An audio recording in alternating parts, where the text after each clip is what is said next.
National Guard, as you know. He was very reluctant, but I give him credit because ultimately he said yes. And as soon as he said yes, the problem ended. But I have to see the people that did such a good job for me, and we're meeting with numerous people, and we have tremendous support in the state of Wisconsin. So I promise them when it all gets taken care of, we'll go. Concerns, though, that it could exacerbate tensions and increase violence. Do you give any consideration Well, to it that? could also increase enthusiasm, and it could increase love and respect for our country. And that's why I'm going, because they did a fantastic job. As soon as I called and told them, let's go, the whole problem stopped. That was, what, 6 days ago? Yeah, Jeff? Mr. President, why are you not meeting with the family of Jacob Blake while you're there? Well, I spoke with the pastor, wonderful man, the family's pastor, and I thought it would be better not to do anything where there are lawyers involved. They wanted me to speak, but they wanted to have lawyers involved, and I thought that was inappropriate, so I didn't do that. But I did speak with the pastor of the family, who's a fine man, a wonderful man, and I think we had a great talk. And I may at some point, do that, but they did have a lawyer that wanted to be on the phone, and I said, no, that's inappropriate, but I just gave my best regards. But again, I spoke with the pastor. Yeah, please. I have a question on coronavirus, but first, you were just criticizing Joe Biden, saying he didn't mention the far left or Antifa during his speech today. You said you wanted to talk about left-wing political violence. Yeah. But I noticed you did not mention that your supporters were also in Portland this weekend, firing paintball guns at people, some form of pepper spray. So do you want to also take this chance to condemn what your supporters did? Well, I understand they had large numbers of people that were supporters, but that was a peaceful protest. And paint is a defensive mechanism. Paint is not bullets.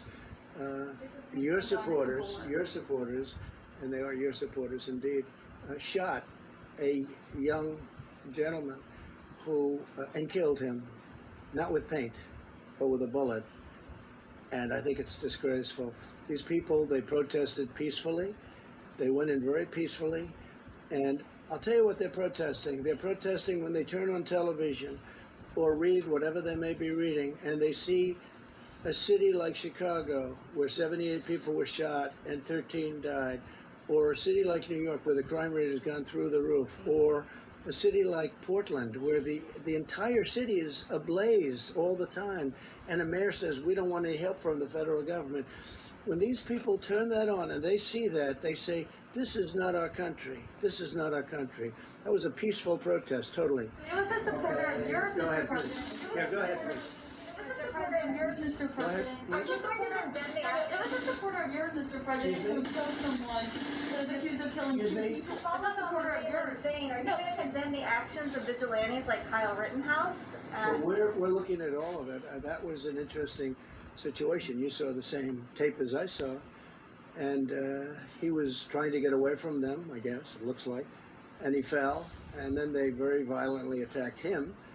And it was something that we're looking at right now, and it's under investigation. But I guess he was in very big trouble. He would have been. He probably would have been killed. But it's under investigation. Do you think private citizens should be taking guns? I'd like to see law enforcement take care of everything.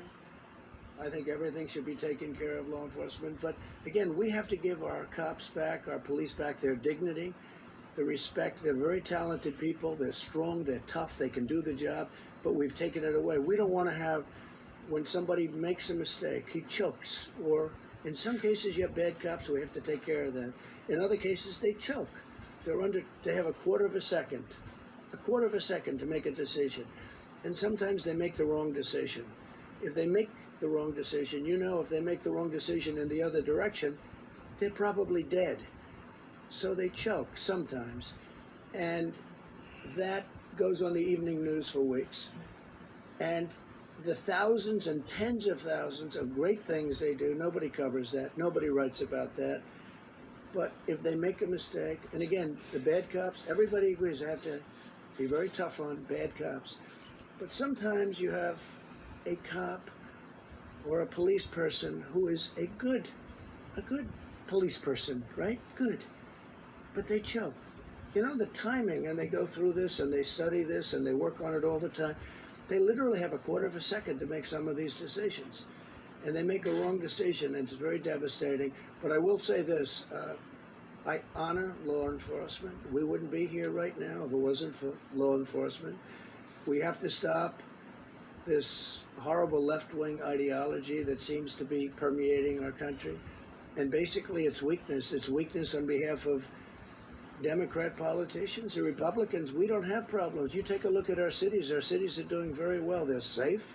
They're secure. I spent a lot of time in Texas, as you know, just a couple of days ago, and I was with the governor of Texas, Greg Abbott. He was explaining they wouldn't put up with it for a minute. They just don't have the kind of problems that other people have.